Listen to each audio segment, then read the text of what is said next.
Hi guys, welcome back. Today we're going to talk about the role of change management in SAP.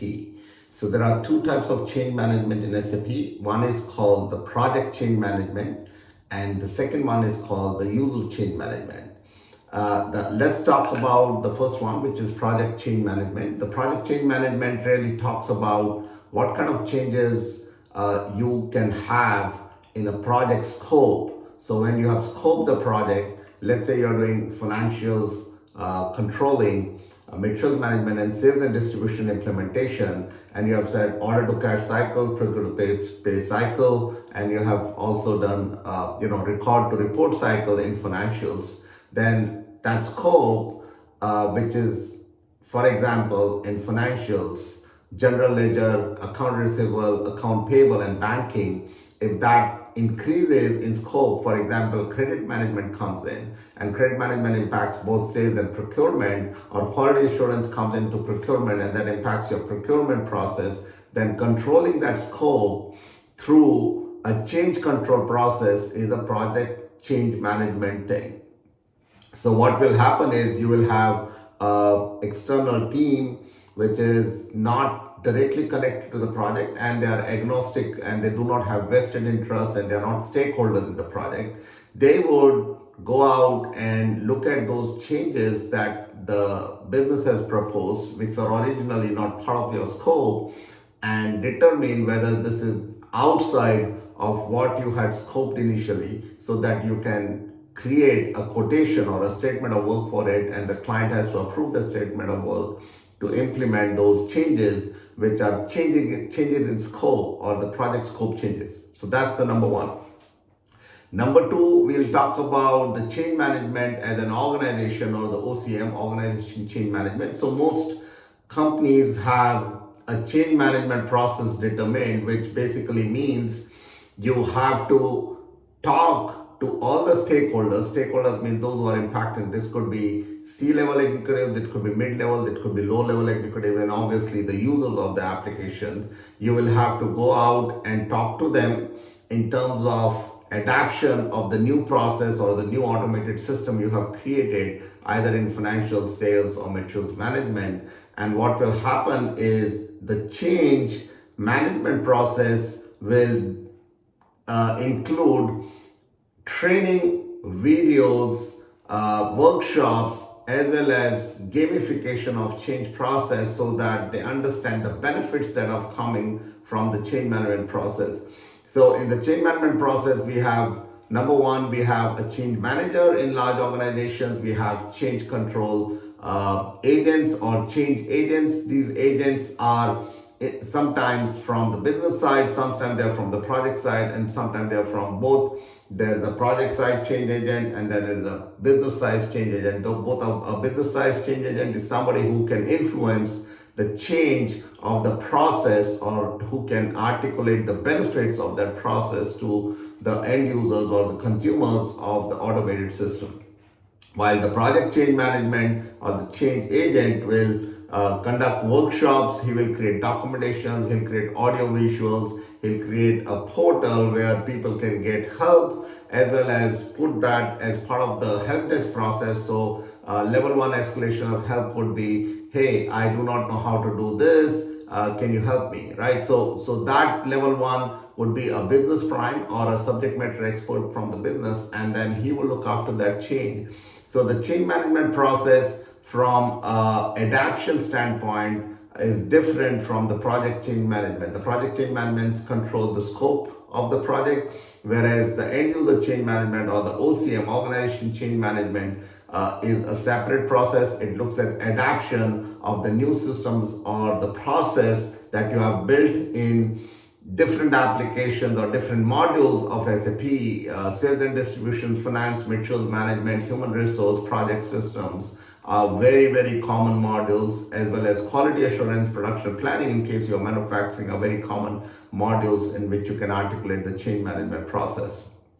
So again, guys, project change management is different from an organization change management process. The organization change management is much bigger. The project scope change management controls the scope of the project and what is in scope and what is out of scope. So you can actually go out and create a quotation for it, and you do not have to take those not in scope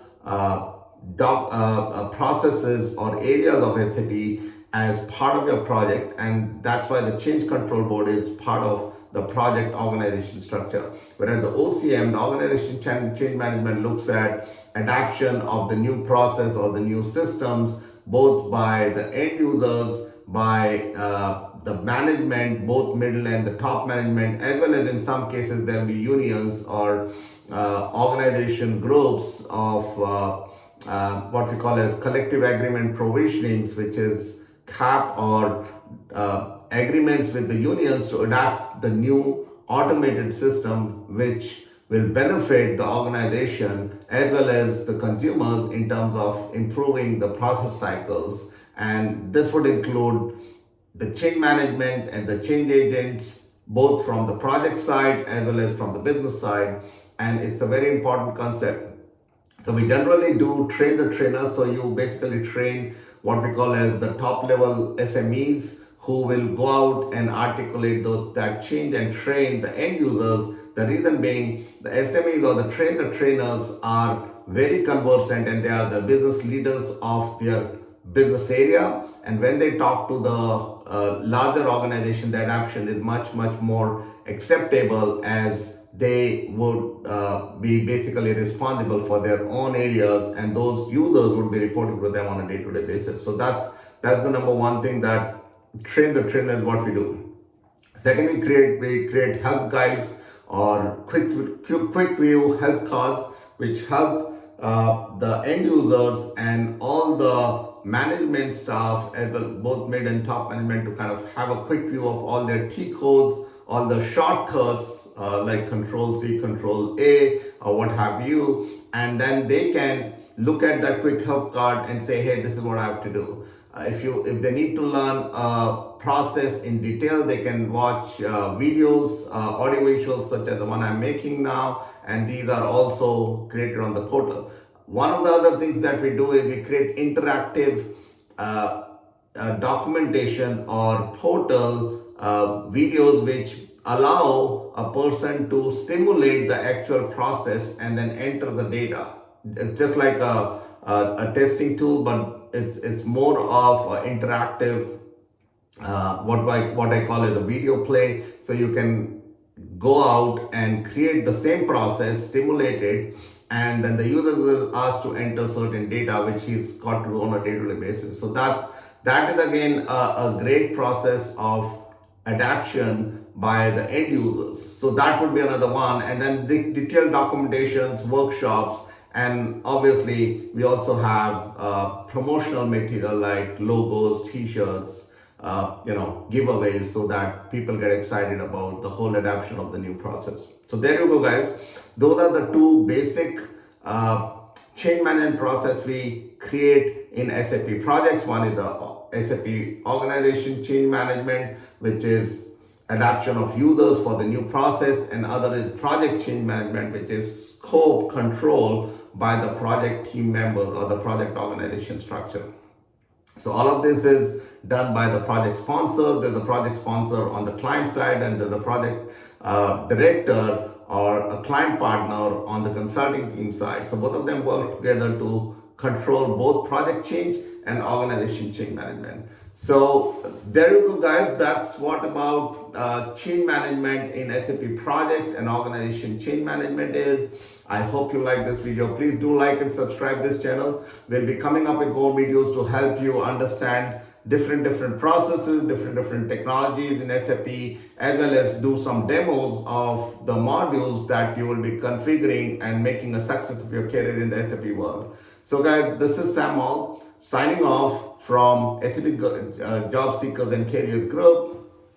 But do like and subscribe this channel so we can kind of come up with more videos. It's extremely helpful for others who are looking for similar roles and trying to make a success of their career in SAP. Thank you, guys. And this is Sam signing off. Thank you.